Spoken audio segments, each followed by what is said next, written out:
حضرت رومی نے مثال دی ہے، وہ کہتے ہیں ایک بادشاہ کے پاس نا دروازے پہ ایک عورت مانگنے آئی، فقیر نہیں، بادشاہ کو پسند آ گئی، اس نے نکاح کر لیا۔ ابھی سویرے فقیر تھی، شام کو ملکہ بن گئی، 1 منٹ لگا، صبح فقیر تھی، مانگ رہی تھی، ہاتھ پھیلا رہی تھی، شام کو ملکہ بن گئی۔ بڑا اعزاز دیا بادشاہ نے، بڑا نوازا، 20 کنیزیں، کام کرنے والی، مال دولت سارا کچھ، لیکن وہ بی بی روز روتی، کبھی مصلے پہ بیٹھ کے روتی، کبھی قرآن پڑھ کے روتی، صبح سے شام تک 20 دفعہ کنیزیں دیکھتی تو روتی۔ بادشاہ نے حکم دے رکھا تھا کہ اس کے ابرو کا اشارہ ہو جائے تو جو یہ مانگے اسے دے دیا جائے، لیکن وہ روتی رہتی، وہ روتی رہتی، وہ روتی رہتی۔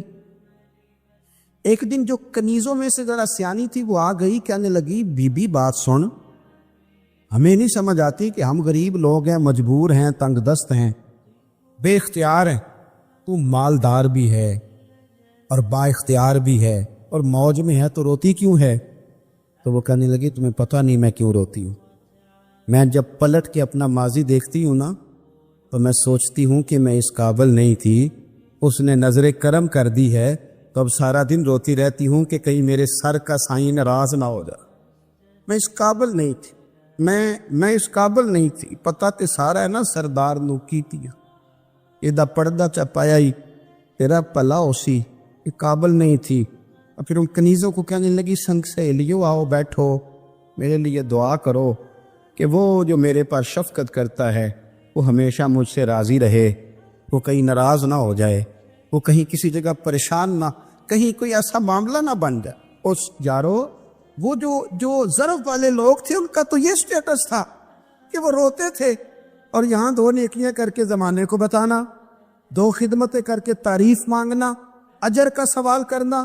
میرے رسول کریم علیہ السلام نے فرمایا صبح قیامت کچھ لوگ اللہ کے حضور حاضر ہوں گے، اے اللہ ہم حاجی تھے، نمازی تھے، سخی تھے، عبادت گزار تھے، تو اللہ فرمائے کہ کیا لینے آئے ہو؟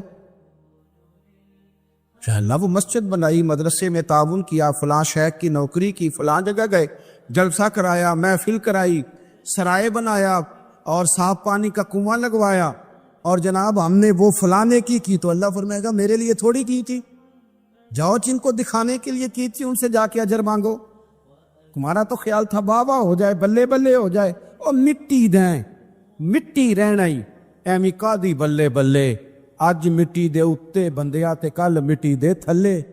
عجیب بات کرتے ہیں صاحب لوگ۔ حضرت انس بن مالک حدیث کے راوی، میری طرف دیکھیے گا، حضرت انس بن مالک حدیث کے راوی ہیں، توجہ کرنا۔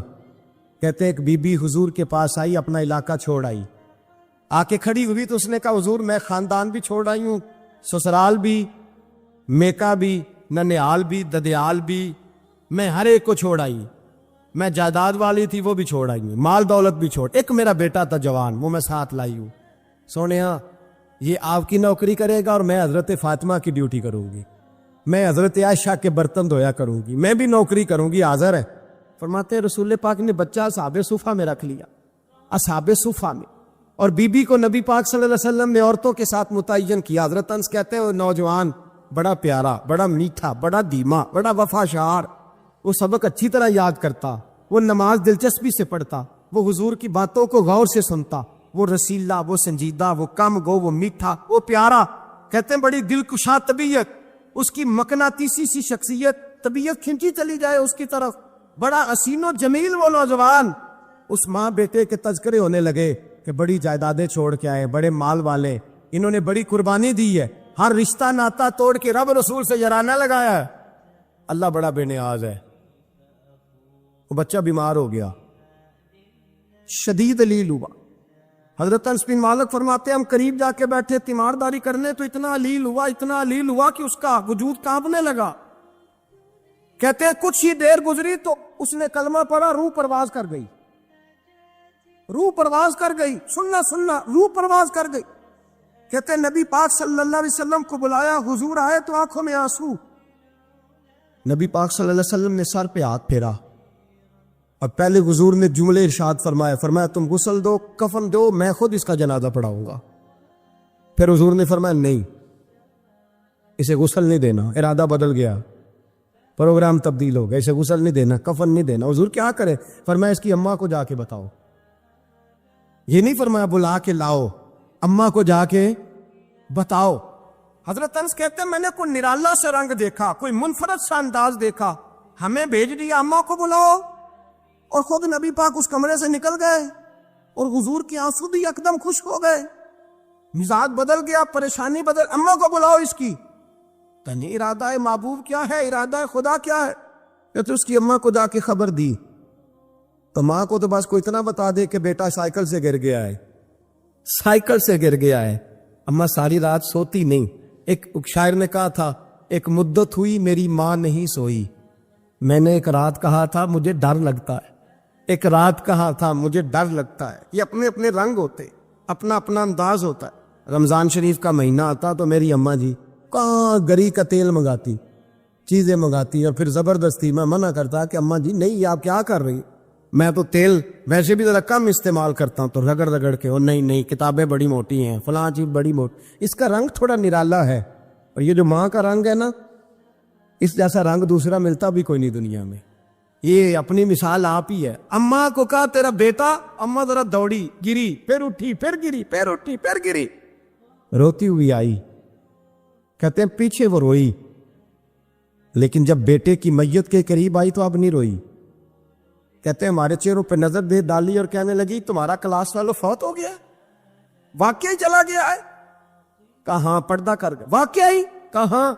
کہتے اماں نا زمین پہ بیٹھی، اور پہلے اس نے بیٹے کے پیر اٹھا کے چومے، پھر سینے پہ رکھے، پھر وہاں سے اٹھی اور ادھر آئی، سر سجدے میں رکھا، اور دونوں ہاتھ اٹھا کے کہنے لگی اے اللہ میں دولت کے لیے ایمان نہیں لائی تھی، اے اللہ میں جائیدادوں کے لیے کلمہ نہیں پڑھا تھا، مولا میں تیری بارگاہ میں آئی تھی تو میں تیرے اور تیرے رسول کو مان کر آئی تھی، خدا بندہ میں نے میکے چھوڑ دیے، سسرال چھوڑ دیا، ننیال چھوڑ دیے، ددیال، وہ دشمن تھے سارے دین کے، چھوڑ کے آئی، میں نے آرزوؤں کا بڑا مکان بھی چھوڑا، خدا بندہ بیٹے نے جانا تھا، مجھے شکوہ کوئی نہیں، لیکن خدا بندہ اب میرے سارے کہیں گے تو نے کلمہ پڑھا تھا تو تیرا بیٹا ہی چلا گیا، اے اللہ کی اگر نے دل مسلم کی دل جوئی نہیں، تانا دیں گے بت کے مسلم کا خدا کوئی نہیں، اے اللہ میرا یقین کہتا ہے کہ اگر تو مارنے پہ قادر ہے تو زندگی دینے پہ بھی قادر ہے،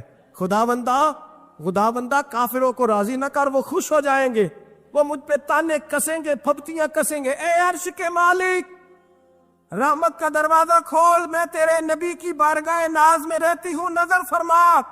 حضرت انس بن مالک فرماتے ہیں ایمان، یقین اور استقامت کے ساتھ اس نے جب دعا مانگی تو ہم نے مسجد نبوی کے صحن میں عجیب نظارہ دیکھا، ایک ماں نے دعا مانگی تو بیٹا اٹھ کے بیٹھ گیا، کہتے بیٹا اٹھ کے بیٹھ گیا، کلمہ پڑھ تو وہ اٹھ کے بیٹھا، ماں نے سینے سے لگایا، اور ماں اور بیٹا نعرے لگانے لگے لوگوں سنو، قرآن بھی سچا، اسلام بھی سچا، اللہ بھی سچا، یہ مسجد نبوی سچوں کا گھر، اور سب سے بڑھ کے اللہ کا رسول سچا، اللہ کے رسول سچے، محبوب سچے، مسجد میں رہنے والوں میں سب سے بڑھ کر سچے، رسول کائنات صلی اللہ علیہ وسلم کا دین سچا۔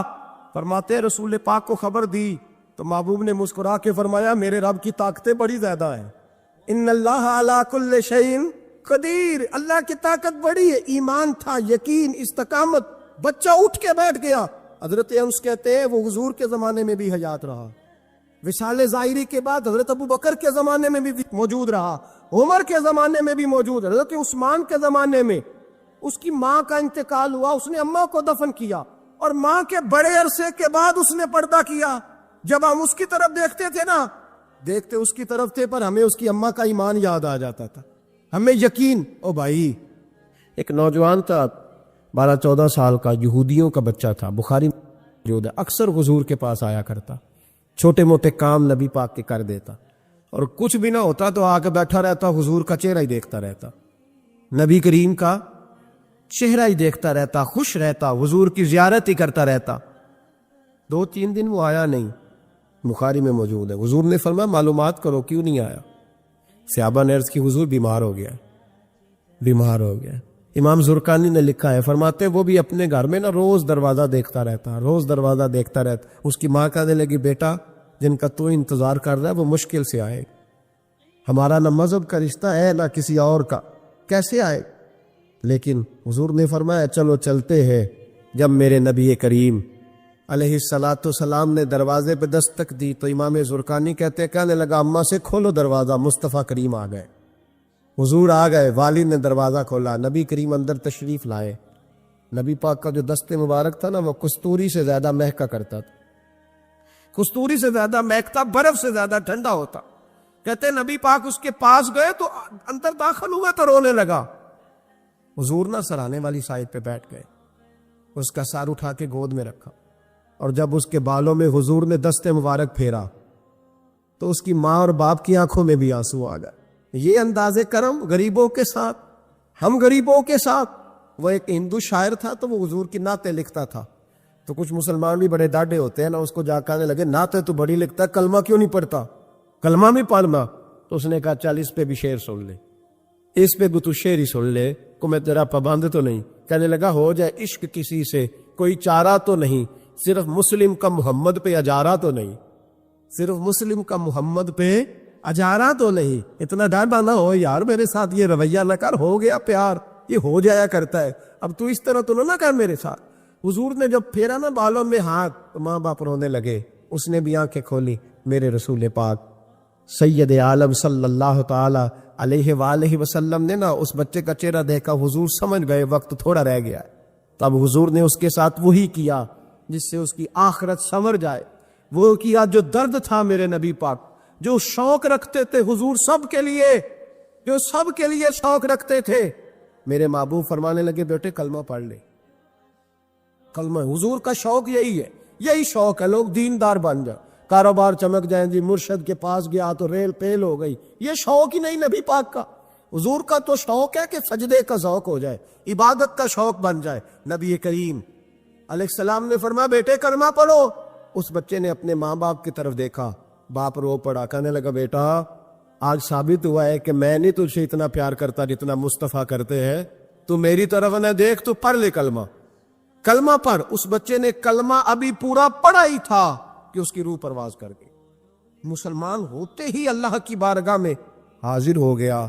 نبی کریم صلی اللہ تعالی وسلم نکلے، آنکھوں میں آنسو تھے، لبوں سے مسکرا رہے تھے، اور حضور فرمانے لگے اللہ کا شکر ہے اس نے میری وجہ سے اسے جہنم سے آزاد کر دیا، کہ دوزخ سے بچ گیا، یہ شکر ہے۔ شکر اس بات کا کرو کہ کوئی ہماری وجہ سے دوزخ سے بچ جائے، دوزخ سے بچ۔ باقی تو سارے کام چلتے ہیں، دنیا داری تو ہوتی ہے، کوئی بندہ جہنم والی سڑک پہ نا۔ ایک بات اور سنیں اور اس کو نا اپنے دل میں جگہ دیں۔ نبی پاک علیہ السلام کی جو خواہش تھی نا ہمیشہ سے، وہ یہ تھی کہ لوگ سنوریں، لوگ دین پر عمل کریں۔ ایک گروہ تھا صحابہ کو، ان کو فرمایا کہ فلاں جگہ جہاد کے لیے جانا ہے تو جمعہ وہاں جا کے پڑھنا۔ یہ لوگ جو مفت کے لاڈلے نہیں بن جاتے، فری کے، نہیں جی نہیں میرا عشق نہیں اجازت دے رہا۔ بھئی تو تیرا کس طرح کا عشق ہے؟ تو ہاتھ مانگ کہ نہ ماننا عشق ہے، جی میں لاڈلا ہوتا ہوں۔ یہ کس طرح کا لاڈلا؟ لاڈلا تو وہ ہوتا ہے جو تابع دار ہوتا ہے، جو ابرو کا اشارہ سمجھتا۔ نبی کریم نے فرمایا صحابہ سے، فرمایا جمعہ وہاں جا کے پڑھنا۔ بہت سارے لوگ چلے گئے تو چند لوگ رہ گئے۔ جمعے کی نماز کے بعد حضور نے پوچھا گئے نہیں؟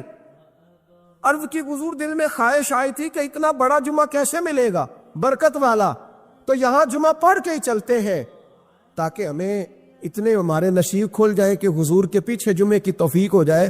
حضور پیار بڑا تھا، آپ کی اقتداء میں جمعہ پڑھنا تھا۔ پتہ ہے لفظ کیا ہے حدیث کے؟ حضور فرمانے لگے اگر تم میری بات مان کے وہاں جا کے جمعہ پڑھتے تو مجھے زیادہ خوشی ہوتی۔ نبی پاک صلی اللہ تعالی وسلم کی یہ خواہش رہی، حضور کا یہ ذوق رہا۔ اس ذوق کے لیے نبی پاک علیہ السلام عکاظ کی منڈیوں میں بھی گئے، اس ذوق کے لیے نبی پاک علیہ السلام میلوں میں بھی گئے، لوگوں کو کھڑا کر کر کے روک روک کے کہا دین قبول کر لو۔ آپ غور کریں، حضور مدینہ طیبہ تشریف لائے۔ اب پیار کرنے والا ہر آدمی ہی قابل اکرام ہوتا ہے۔ محبتوں کا خراج ہمیشہ انسان کو قرضدار رکھتا ہے۔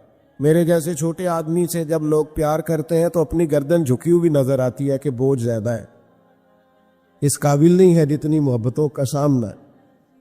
تو اب سب محبت کرنے والوں کی دل جوئی کرنا، ان کے معیار پر پورا اترنا، ان کے معاملات کو دیکھنا، یہ آسان کام نہیں ہوتا۔ کسی درویش نے کہا تھا میں دوست تھوڑے بناتا ہوں، اس لیے کہ دوست زیادہ ہو تو حقوق بھی زیادہ ہوتے ہیں، تو میں اتنی وسعت نہیں رکھتا کہ میں سب کے حق ادا کر سکوں۔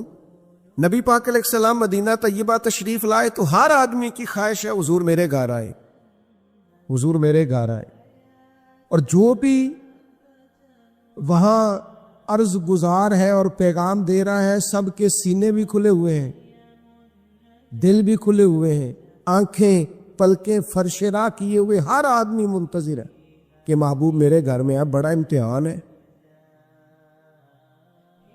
کس طرح کر کے سب کی چاہتوں کا جواب دیا جائے۔ تو یہ ذرا دیکھیے اس امی لقبی محبوب کی حکمت اور دانائی۔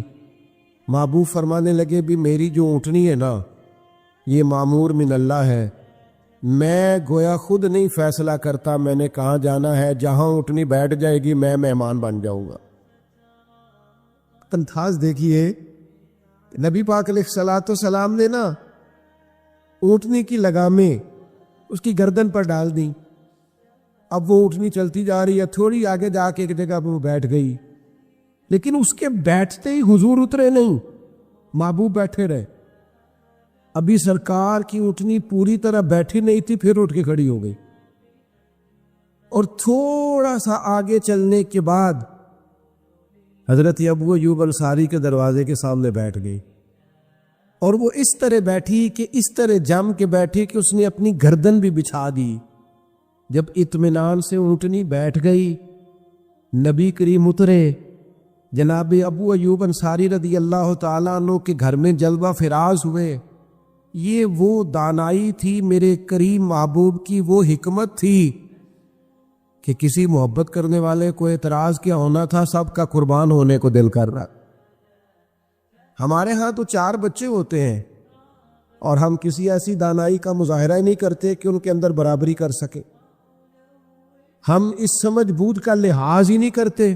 ہمارے ایک استاد تھے تو وہ اکثر کہا کرتے تھے، جن کو پڑھانے کی ڈیوٹی لگاتے ان سے کہا کرتے تھے کسی طالب علم سے چڑ نہ جانا، اسکول کے، کالج کے، مدرسے کے کسی بچے سے چڑ نہ جانا، تم اگر کسی سے چڑ گئے تو اس کا مستقبل خراب ہو جائے گا، اس لیے کہ تم ذاتی اناد پال لو گے، بچہ بڑا لائق ہے لیکن تمہارا فرما بردار نہیں، تم چڑ گئے ہو، تم بات بات پہ ڈانٹتے ہو، بالآخر وہ ساری تباہی ہو گئی، بدگمان ہو گیا۔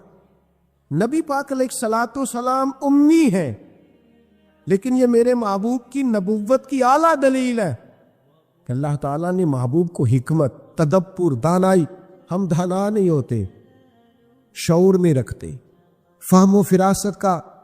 وہ عارف رومی کہتے ہیں کہ ایک شخص بادشاہ تھا، اس نے خواب دیکھا، خواب میں دیکھا کہ اس کے سارے دانت ٹوٹ گئے۔ اس نے ایک معبر کو بلایا، تعبیر کرانے والے کو، اس سے کہا اس کی تعبیر کیا ہے؟ اس نے کہا جناب اس کی تعبیر یہ ہے کہ آپ کے سارے رشتہ دار آپ کی زندگی میں فوت ہو جائیں گے۔ اب وہ بادشاہ اتنا ناراض ہوا، اس نے تعبیر کرنے والا بھی قتل کروا دیا۔ اس نے کہا وہ بھی کوئی زندگی ہے جس میں نہ بھائی ہو، نہ بہن ہو، نہ بچے ہو، نہ بیوی ہو، نہ ماں ہو، نہ باپ، مروا دیا۔ ایک اور آدمی تعبیر کرنے والا تھا پر وہ دانا بھی تھا، اس کو بلایا اور بلا کر بادشاہ نے کہا میں نے خواب دیکھا ہے، خواب میں میرے سارے دانت ٹوٹ گئے، تعبیر بتائے۔ تو کہنے لگا بادشاہ مبارک ہو، اس کی تعبیر یہ ہے کہ اللہ تعالیٰ خاندان میں سب سے لمبی عمر آپ کو عطا فرمائے گا۔ بادشاہ نے اسے انعام دیا، کہا تو جیتا رہ، کیا تو نے بات کی ہے، اب میری بات کو سمجھیے گا۔ تعبیر اس نے بھی وہی بتائی ہے جو پہلے والے نے بتائی، لیکن پہلے والے نے کہا تیرے سارے رشتہ دار تیری زندگی میں فوت ہو جائیں گے، اس نے اسے بھی مروا دیا۔ بات اس نے بھی وہی کی ہے، لیکن بات گرچہ بے سلیقہ ہو کلیم، پر بات کرنے کو سلیقہ چاہیے۔ آپ بے سلیقہ بات بھی کریں پر سلیقے سے تو کریں، کوئی لہجہ ہی نہیں، حکمت ہی نہیں، کوئی دانائی نہیں۔ دوسرے نے کہا اللہ تعالیٰ آپ کو سب سے لمبی عمر عطا کرے گا، تو بات پھر بھی وہی ہے کہ باقی سارے چلے جائیں گے اور آپ موجود ہوں گے، لیکن اس میں دانائی ہے نا، حکمت ہے نا. فتح مکہ کا موقع تھا، عجیب حالات درپیش ہوئے. اسلام کا جھنڈا حضرت سعد ابن عبادہ رضی اللہ تعالیٰ عنہ کے پاس تھا. بڑے عظیم صحابی. بدر کے موقع پر جس آدمی نے اپنے جذبات سے ماحول گرما دیا وہ حضرت سعد بن عبادہ. اگلی صفوں میں مجاہدوں کی رہنے والے، مال خرچ کرنے والے، نڈار آدمی، لیکن جھنڈا ان کے ہاتھ میں تھا. حالات کچھ اس طرح کے پیدا ہوئے کہ بعض لوگوں نے مطالبہ کیا ان سے جھنڈا لیا جائے، اور کوئی معقول وجہ نہیں تھی، لیکن بعض اوقات نا حالات ایسے بن جاتے. اب حضور علیہ السلام کی بارگاہ سے مطالبہ ہو رہا ہے کہ آپ جناب سعد بن عبادہ سے جھنڈا لے لیں. یہ نوجوانوں سے بالخصوص عرض کروں گا کہ علم بھی تبھی بندے کو فائدہ دیتا ہے جب اس کے ساتھ کچھ بندے کو شعور بھی ہو. ہنر بھی تبھی فائدہ دیتا ہے جب اس کے ساتھ کچھ نہ کچھ دانائی بھی ہو. شیخ سعدی فرمایا کرتے تھے 1 من علم ہونا تو سنبھالنے کے لیے 10 من عقل کی بھی ضرورت ہوتی ہے، ورنہ ضائع ہو جاتا ہے سارا. دانائی، تدبر. یہ دیکھیے امی لقبی محبوب سے ہم نے دانائی سیکھنی ہے، تدبر سیکھنا ہے، فہم و فراست سیکھنی ہے. زندگی میں شعور کس کو کہتے ہیں یہ حضور ہمیں سکھائیں کہ جناب حضرت سعد بن عبادہ کو اتارنا ہے. اب بڑے بڑے دانا صحابہ کہہ رہے تھے یا رسول اللہ کوئی ایسی بات نہیں ہے، حالات اس طرح کے ہیں، کیسے یہ فیصلہ کرے. حضور نے فرمایا کوئی مشکل نہیں، اتار دیتے، بدل دیتے، ان سے منصب لے لیتے. یا رسول اللہ یہ آسان نہیں ہے، کیسے؟ فرمایا ابھی دیکھنا تم. یہ اللہ تعالیٰ نے میرے محبوب کو حکمت کی خزانوں کی کنجیاں عطا فرمائی. نبی کریم علیہ السلام نے فرمایا سعد بن عبادہ جھنڈا دے دیں آپ واپس. اب آپ لشکر کے علم بردار نہیں رہے. انہوں نے بوجھل ہاتھوں سے جھنڈا تھما ہوا تھا، پریشان تھے کہ کوئی ایسی بات نہیں. جب حضور نے کہا دیں تو وہ غلام تھے. سانو قید سجن دا گہنا ہے، وہ جینجے رکھے ایسا اونج رہنا ہے. انہوں نے اسی وقت جھنڈا تھما دیا، خوش ہو کے تھما دیا. لیکن یہ میرے محبوب کی حکمت ہے. محبوب نے جناب سعد بن عبادہ سے جھنڈا لیا اور قریب ان کے جوان بیٹے کھڑے تھے، محبوب نے جھنڈا انہیں دے دیا. فرمایا کمان تیرے ہاتھ میں ہے. باپ کا قد اس وقت 10 فٹ زمین سے اونچا ہو جاتا ہے جب اس کا بیٹا اس کی جگہ پہ بیٹھ جاتا ہے. وہ کہتا ہے میری فکر گئی، میں اب بے فکر ہوں. جب انہی کے بیٹے کو وہ منصب ملا تب حضرت سعد بن عبادہ کے چہرے کی کیفیت یہ تھی کہ وہ گویا اپنی آنکھوں اور اپنے چہرے سے بتا رہے تھے میں تو خود جھنڈا پکڑ کے اتنا راضی نہیں تھا جتنا اپنے بیٹے کے ہاتھ میں دیکھ کے راضی. یہ آپ تدبر سیکھیں. میں اپنے نوجوانوں کو دیکھتا ہوں جذباتی مزاج، بھاگتے دوڑتے، بے چین، پریشان، الجھے ہوئے. ابھی میں ملک سے باہر تھا، میرے ساتھ اکثر ایسے ہوتا ہے. بیرون ملک جو لوگ ہوتے ہیں نا وہ زیادہ پریشان ہوتے ہیں پاکستان کے حالات کو لے کر، وہ زیادہ خبریں دیکھتے ہیں. ایک صاحب مجھ سے کہنے لگے پاکستان کے حالات، میں نے کہا بالکل ٹھیک ہے.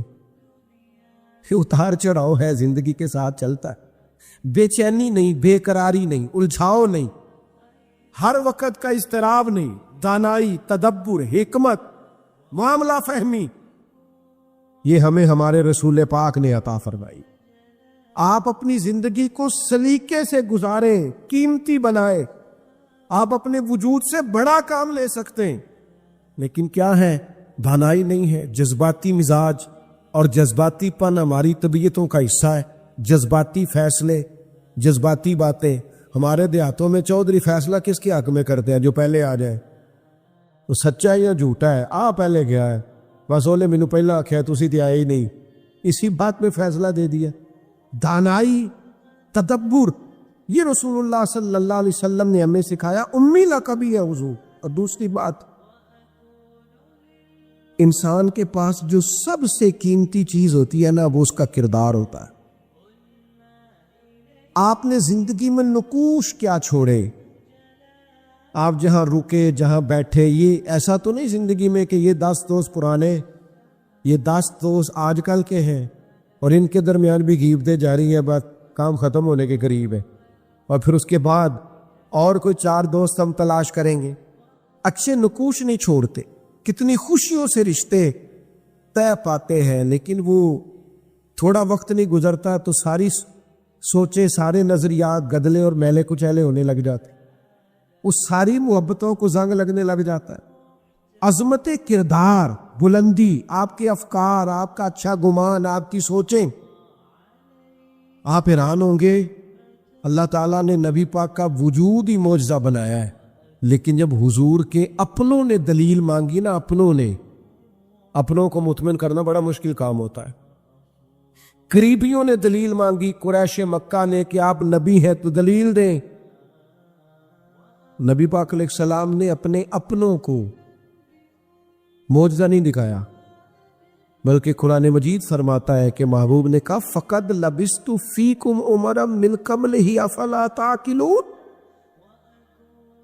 میں کوئی باہر سے نہیں آیا، میں نے اپنی اس سے پہلے کی ساری عمر تمہارے درمیان گزاری ہے، 40 سال یہاں گزارے، اپنے ماں کی گود میں بھی، نانا کے کندھوں میں بھی، جناب ختیجہ کا دولہا بن کے بھی، بیٹیوں کا باپ بن کے بھی، میں نے سارا وقت تمہارے بیچ گزارا، افلا تعقلون، تمہیں عقل نہیں؟ وہ محبوب ان سے فرما رہے ہیں کہ میری جیسا سچا ہے تو لا کے دکھاؤ، باہر سے نہیں آیا، تمہارے درمیان رہا۔ تو یار یہ مشکل کام ہوتا ہے، چاروں جانب ماحول خراب اور بندہ پھر ٹھیک رہے۔ اکثر لوگ تو اپنے بچے کی غلطی نہیں نکالتے، کہتے دوستوں نے خراب کر دیے، اماں کہتی ہے منڈا میرا ٹھیک ہی، دوستوں نے خراب کرتا ہے۔ میں نے کہا چلے اچھی طرح سے سوچ لے، ہو سکتا ہے دوست ٹھیک ہو، آپ کے بچے نے سارا ماحول گڑبڑ کر دیا ہو۔ یہ جان چھڑانا تو آسان ہے، لیکن سارے ماحول کے اندر کردار کی عظمت، جب نبی پاک علیہ السلام نے مختلف بادشاہوں کو خطوط لکھے نا اسلام قبول کر لو، تو کیسر روم کو بھی خط لکھا۔ کیسر سیانا آدمی تھا، سیانے لوگ جو ہوتے ہیں وہ زمینی حقائق دیکھتے ہیں، جذباتی فیصلے نہیں کرتے، وہ معاملہ فہم ہوتے ہیں۔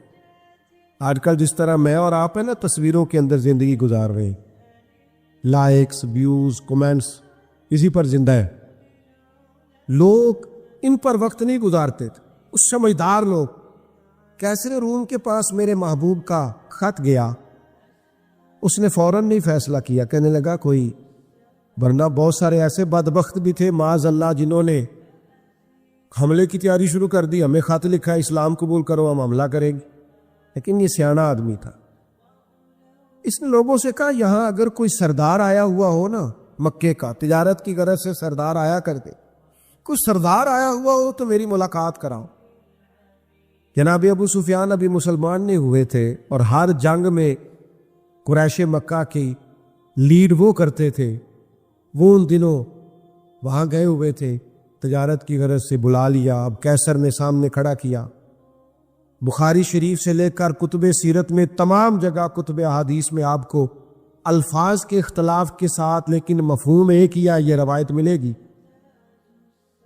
کیسر نے سوال کرنے شروع کیے جناب ابو سفیان سے، پہلے پوچھا آپ کون ہے؟ کہا میں سردار ہوں۔ کو رشتہ؟ کہنے لگے جس محبوب نے آپ کو خط لکھا ہے میں رشتے میں چچا ہوتا ہوں۔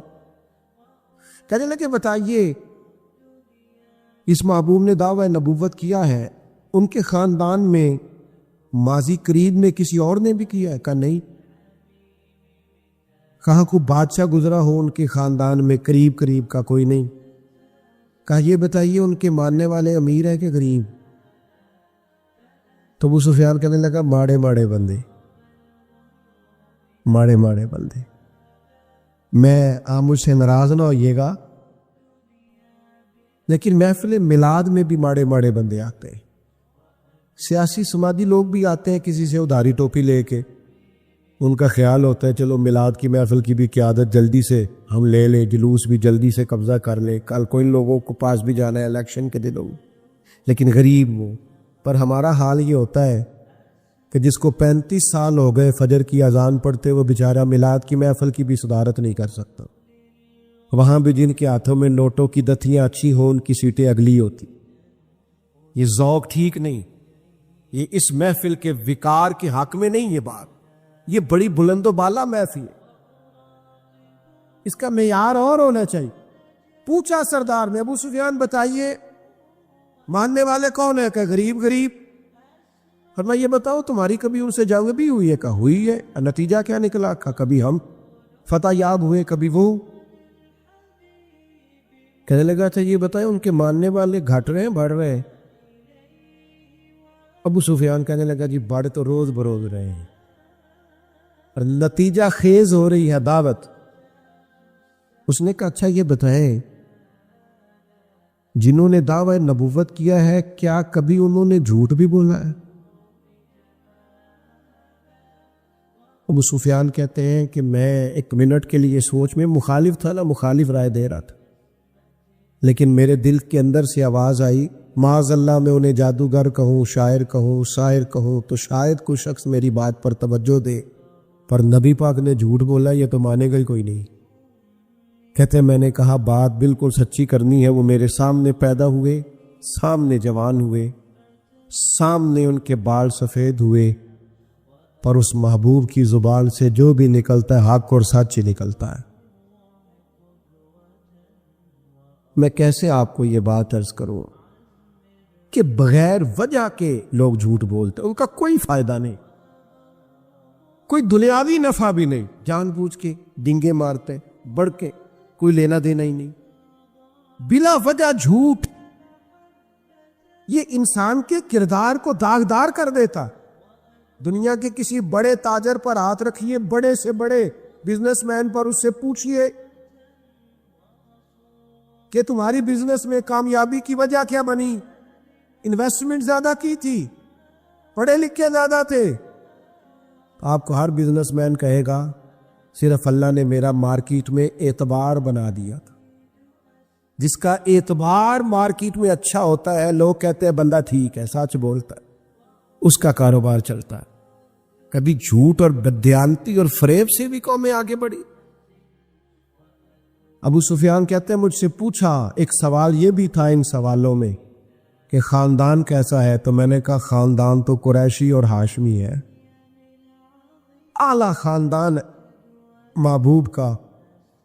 تو کہتے ہیں میں نے کہا بادشاہ کو نتیجہ ہی دے، اتنے تو نے سوال کیے۔ تو کہنے لگا نتیجہ تو نکل آیا۔ تم نے کہا ماننے والے غریب لوگ ہیں، تو نبیوں پر ہمیشہ پہلے غریب لوگ ہی مان لاتے ہیں۔ تم نے کہا ماننے والے بڑھ رہے ہیں، تو یہ ان کی صداقت کی دلیل ہے کہ ہر روز دعوت اور پیغام اور ماننے والے بڑھ رہے ہیں۔ تم نے کہا وہ اعلیٰ نسب ہے، تو نبی اللہ ہمیشہ اونچے خاندانوں میں بھیجا کرتا ہے۔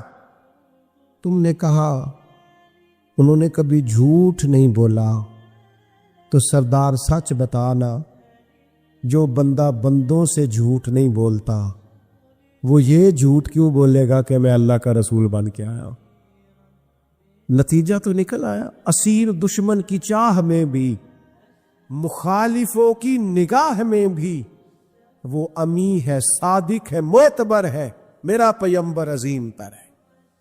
کردار کی جو عظمت ہے نا، کردار کی، یار آپ کی اور میری زندگی کچھ اصول تو ہونے چاہیے، کچھ قاعدے، کچھ ضابطے، جدھر کی ہوا ہوئی ادھر کے ہو گئے۔